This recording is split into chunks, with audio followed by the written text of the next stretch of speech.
And we are live. This is Rowe, standing in for Debbie Dashinger of the Dare to Dream podcast. We are at the Conscious Life Expo, February 2019. And I have the very good fortune to be here with Dr. Ibrahim Jaffe. Dr. Jaffe, thanks for coming on the podcast. It's my pleasure to be with you, Rob. All right. So I'm just in the process of learning a little bit about what you do. I had the very pleasant surprise of sort of popping in off the cuff to your talk last night, and I caught some of what your approach is medically, having to do with some visualizations and getting rid of the source of illness more at the emotional level instead of just the physical alone. Can you give us just a little bit of an overview of how that works? Well, sure. I'm a Sufi teacher, and in Sufism what we learn is that the heart has to be purified for people to reach the union with God. But the other side of it is that when the heart's purified, the body heals. So everything, kind of the heart is the master gland. Everything goes back to the heart. And when I say heart, I don't mean the physical heart, but I mean the emotional or the spiritual heart. So in this system, what I'm trying to do is bring this spiritual purification into the medical world. Because what happens today is, people get sick and they go to the doctor, and I'm an allopathic medical doctor myself. We give all the things we give, but the truth is we're not really healing anybody. What we're really doing is blocking the symptoms or covering up the disease, and that's valuable, but it doesn't really heal. So if we're really going to do the work, we have to protect the person, keep them safe. If they're schizophrenic or something, give them medicine that stops it so they don't hurt themselves. They have hypertension, give them something that blocks the hypertension. But at the same time, if we don't get into the causes of why they got sick, then we really haven't done our work as physicians, because really healing is getting to the causes that cause the disease to manifest. We hear so often about cancer patients, and we think we're in remission, and then it comes back, and then we're in remission again, and it comes back. And I've seen this within my own family, and it's so sad. I think it could just be exhausting for the patient, because I think it would create a feeling of despair if you think you're on the road to recovery and then you had a relapse and that sort of thing. So what are the things that you address to make sure that when you work with somebody, they don't have that kind of experience? Yeah, well, what we find is that, first of all, every illness has a packet of light, a subtle light that surrounds it. So no matter what it is, if you have prostate cancer or breast cancer, whatever it may be, somebody who's trained can actually find that light that is connected to the illness. So when that light is still present, the disease is still there. You see, so if a person goes in, they get chemoradiation, you might kill the body cells, but the source of it, which is that subtle light and what's inside of it, is still operating. So if you don't get that light out, then it's possible it will reoccur.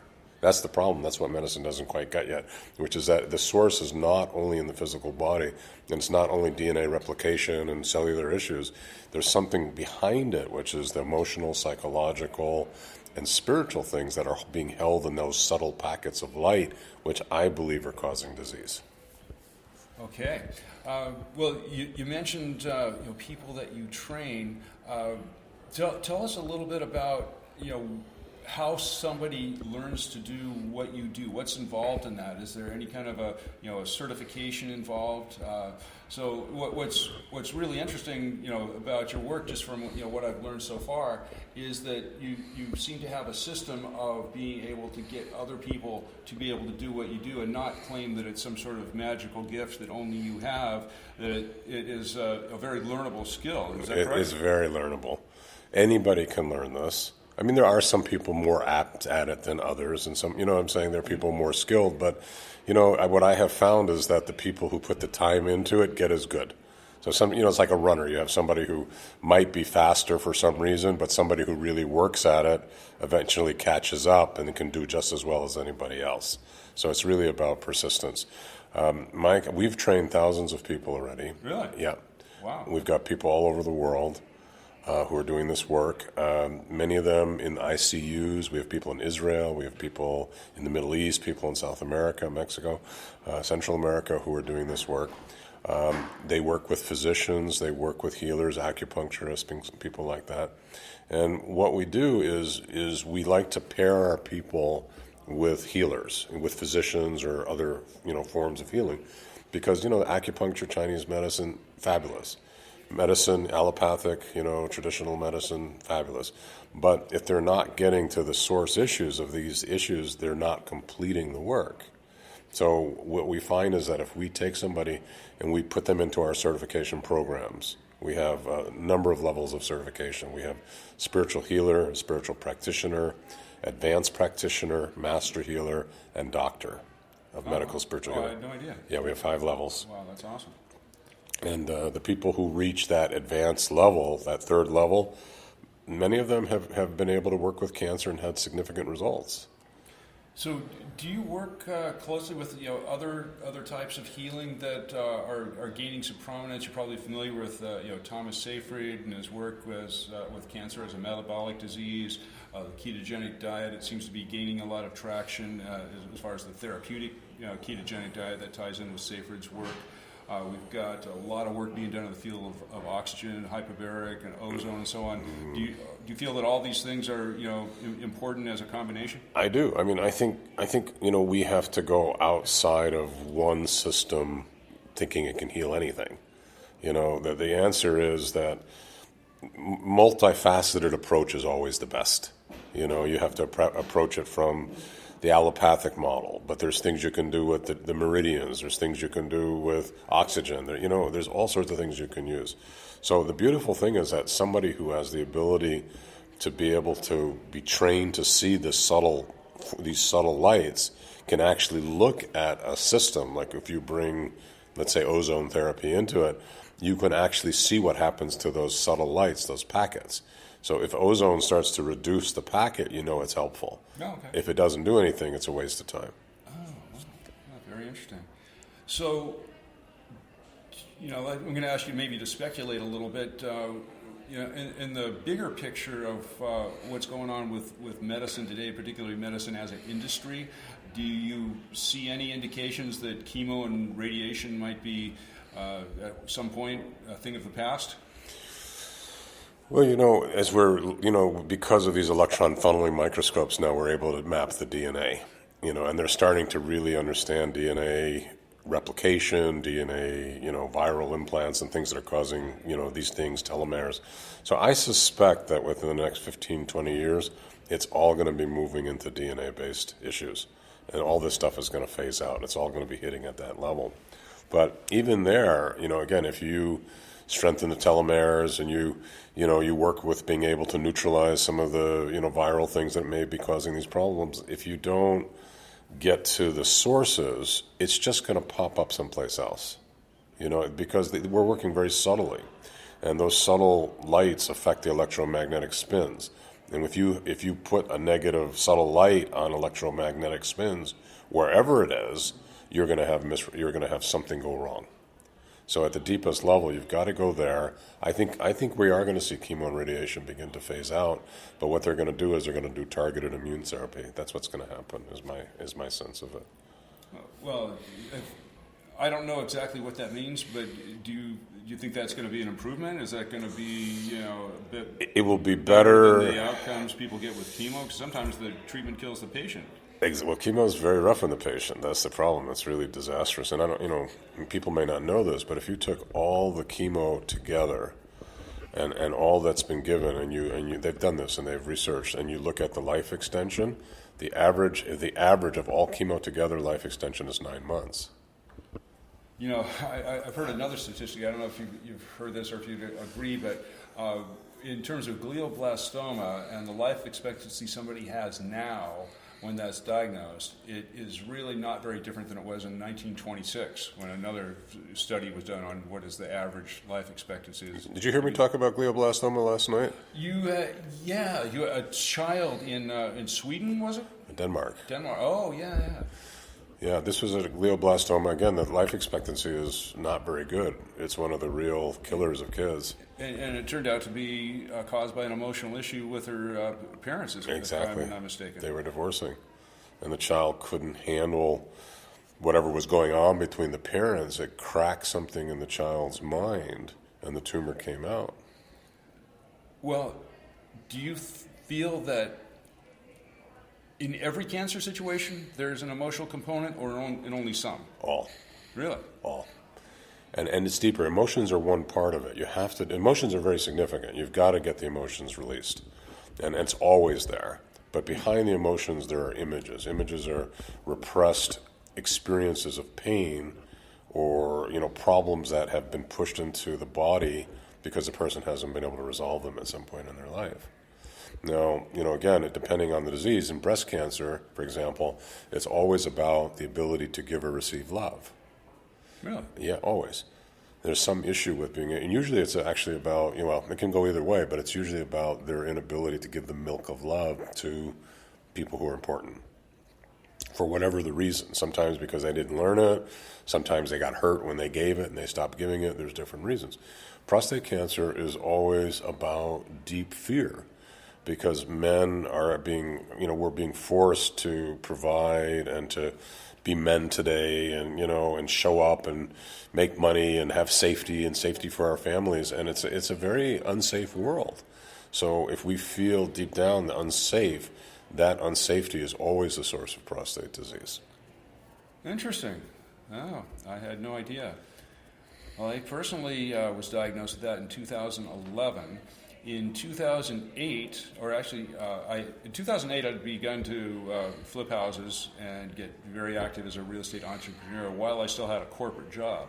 In 2010, I left my corporate job. I felt like I was kind of jumping off a cliff and hoping the parachute would open, and did very well for a number of years in the real estate industry. But as you might well imagine, it was a very high-stress job. You might complete 2 or 3 projects a year, which means you get 2 or 3 paydays a year. And, they could be very, very good paydays, but they might have to last you a while too. So there was, definitely some, I don't know if I call it fear, but definitely some stress around, the financial situation in those days. So, a quite interesting synchronization of events. What you're saying is classic prostate. Is it really? Classic. Wow. You jumped off the cliff, you took the risk, but at the same time, the parachute wasn't opening, even though you would make good money at times, but you didn't know. There's always that stress. You're working hard, but it could drop out at the last moment. Mm-hmm. You're worried if you have enough. You're doing good, but it could fall down. Prostate cancer. That's it. Wow. It's extremely valuable information. So, if I were to work with you or one of your master practitioners, to say, theoretically, what would that session initially look like? Well, what we do is, first of all, we find out what the issue is. So saying prostate cancer, for example. Then we would guide you into finding the subtle pattern. And if the cancer was gone, the subtle pattern wouldn't be there. But if the cancer is still subtly present, you'll find it. Okay, and most of the time, again, unless you've done the work, it's there. Mm-hmm. Okay, then we take you inside the pattern, we open it, and we find out what's living in the pattern, which might be, all the things you talked about, the stress, are you going to make it? You took a big jump. I'm sure it was nerve-wracking to do that, and all that stuff. And we would look at not only what you did with it, but why you got stressed out by it. You see, and deep down you'd find that inside yourself, the unknown, not knowing, was creating a system of unsafety in yourself. Yeah, well, that's completely accurate. I've never been really that risk averse throughout my life. I've always kind of figured no pain, no gain, and if there's a opportunity, as there was in the economic environment of those times, there was definitely an opportunity in real estate. So I just jumped in with both feet, but there's definitely a flip side to the whole thing as well. Yeah, absolutely. And sometimes there's a benefit to a paycheck every 2 weeks. There is a benefit, and plus, as you get older, before 50, there's more resiliency in the body. But after 50, things start to change. So as you start to go older, today they say the telomeres, which are these little separations in the DNA, wear down. But for whatever the reasons are, the body doesn't respond the same. So as you age more and you have those kind of stresses, your immune system and things don't work the same, and disease may show up.